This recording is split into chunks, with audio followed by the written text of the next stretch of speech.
Masih bersama saya Budiman Tanrujo di Satu Meja The Forum. Mas Wamen, Faisal Risa, ada ketidakpastian yang sangat tidak enak. Apa yang upaya pemerintah sebetulnya untuk mempercepat agar ketidakpastian ini bisa clear sebetulnya? Sementara di US dubesnya kosong juga sebetulnya. Ya yang pertama saya mau menggarisbawahi dulu Mas Sukidi mengenai anti korupsi. Pak Presiden kemarin mengumumkan bahwa kuota macam-macam itu sudah dibuka. Kenapa? Karena selama ini dalam banyak kasus itu ternyata menjadi sumber korupsi dari korupsi. Rente kan? itu. Nah itu niat dan harapan beliau itu bisa dan bagus juga karena akan membantu bahan baku lebih banyak ke Indonesia. Oke, yang kedua juga misalnya mengenai TKDN yang selama ini selalu dikeluhkan. Pak Presiden menyatakan tanpa izin beliau, pertek tanpa izin beliau itu tidak bisa dilakukan. Untuk TKDN memang kita ingin itu formulasinya berbeda. Makanya Pak Prabowo menyebut diganti dengan insentif. Tapi anyway, soal menyambut atau menghadapi ketidakpastian yang dilakukan oleh yang terjadi di sektor usaha, pemerintah akan terus-menerus melakukan komunikasi, dialog dengan seluruh teman-teman para pelaku usaha, menemukan jalan keluar baru, misalnya apa yang menjadi keluhan termasuk yang selama ini ada. Panjangnya mata rantai birokrasi, pemerintah sudah berkomitmen untuk melakukan deregulasi. Seperti juga yang diinginkan oleh para pelaku usaha dari Amerika dan oleh Trump. Deregulasi ini tentu menjadi poin penting supaya dibicarakan bersama-sama, tidak menjadi kacamata pemerintah semata, tapi juga kacamata pelaku usaha. Baik, Mas Misbakun, wakil rakyat, apa yang bisa diupayakan oleh DPR agar ini bisa cepat selesai sebetulnya? Ketidakpastian itu ada keniscayaan. Sebuah keniscayaan. Dan kenikmatan, bukan? Jadi kalau kita bicara pada sebuah ketidakpastian, kita kembali kepada fundamental kita. Fundamental negara kita, apakah goyang pada saat situasi seperti ini? Goyang nggak? Tidak. Tidak goyang. Saya mengatakan. Karena apa? Dengan sumber nilai-nilai kebangsaan, sumber daya alam, kegotong royongan, kita justru menyatu. Yang dibangun adalah kebersamaan. Pak Presiden sudah memberikan contoh kemarin dengan Sarasehan. Ada birokrat, ada asosiasi, ada buruh, ada pengusaha, dan semuanya dikumpulkan. Artinya apa? Mereka didengarkan.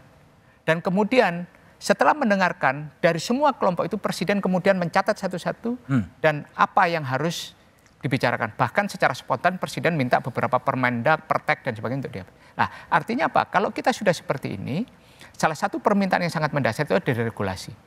Nah, tapi ingat, kalau kita kemudian bisa melihat fundamental kita seperti apa, jangan sampai kemudian kita juga kehilangan kendali.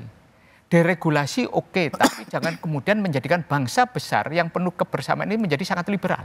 Nah, liberalisasi juga tidak dibolehkan. Ini kan akan merusak nilai-nilai kebangsaan. Jadi apa? Kebangsaan ini kita jaga, kemudian karena apa? Kalau kebangsaan kita jaga, fundamental ini yang kita menjadi kuat. Baik. Deregulasi tidak dalam konotasi liberalisasi. Pak Beni, konkret dari pengusaha apa yang diharapkan dalam posisi sekarang ini? Yang diharapkan kepastian. Kepastian? Kepastian. Seperti apa? Ya kepastian, karena usaha kan harus ada patokan-patokan. Patokannya kepastian itu. Nah kepastian ini yang saat ini masih belum didapat kepastian ini, dan kita percaya karena kemarin saya juga hadir di dalam Sarasehan, pemerintah sudah akan lakukan untuk mencari kepastian itu. Untuk mencari kepastian itu? Untuk mencari kepastian itu. Nah kepastian kapan datangnya, nah itu kita harapkan semakin cepat semakin baik. Semakin cepat semakin baik. Bu Telisa, apa yang bisa dilakukan oleh semua stakeholder untuk mengakhiri ketidakpastian ini? Ya, memperkuat diri. Karena kan tadi ya, kita akan berada di era yang guncangan itu semakin kompleks dan semakin akan sering. Jadi memperkuat diri sendiri tadi, yang saya setuju dengan bapak-bapak, fundamental itu kita perkuat. Ya, fundamental itu harus kuat banget, ya, termasuk ketahanan nasional, resiliensi. ya itu harus kita bangun dengan sumber daya alam yang kita miliki, budaya tadi gotong royong, social capital kita yang tinggi. Kita jangan lupa loh ada social capital juga. Itu kita manfaatkan semaksimal mungkin dan jangan melupakan cita-cita mulia kita ingin menjadi Indonesia maju, Indonesia emas 2045 itu ya jangan lupa. Jadi jangan sampai gara-gara kita sibuk dengan urusan yang ini kita melupakan dan ya beralih gitu dari tujuan kita untuk meningkatkan masyarakat kita menjadi lebih sejahtera dan kemudian misalkan campaign dengan cinta produk dalam negeri dan lain sebagainya. Karena kalau kita sudah campaign itu mau ada serangan impor seperti apapun itu kita tetap kuat. Sebetulnya. Jadi memperkuat diri dan daya saing. Mas Sukidi, ini semua udah optimis, gimana Anda? Pesimis atau optimis atau wait and see juga? Saya mengajak kepada Presiden, para menteri dan penyelenggara Republik untuk menjiwai sense of crisis. Menjiwai kesadaran bahwa bangsa ini berada di simpang jalan dan karena itu harus betul-betul memberikan solusi atas apa yang ingin saya sebut sebagai economic insecurity. Ketidakamanan ekonomi terutama yang menimpa kelas menengah dan kelas bawah dan itu porsi terbesar dari masyarakat kita. Bagaimana pemerintah hadir dengan memberikan jaminan terhadap situasi economic insecurity adalah pertama adalah spending. Kenapa? Karena investasi mengalami situasi ketidakpastian sementara daya beli masyarakat cukup rendah, net ekspor dan import hanya sedikit, karena itu yang bisa kita harapkan dari pemerintah adalah spending itu sendiri. Efisiensi dalam situasi saat ini tidak efektif karena itu justru merusak situasi masyarakat yang sedang dalam ketidakpastian itu sendiri. Karena itu terakhir adalah saran kepada pemerintah untuk memberikan proteksi ekonomi terhadap mereka yang rentan jatuh miskin dan terutama kelas menengah itu sendiri. Proteksi ekonomi itu terutama memberikan bantuan langsung tunai yang hari-hari ini justru dibutuhkan. Karena apa?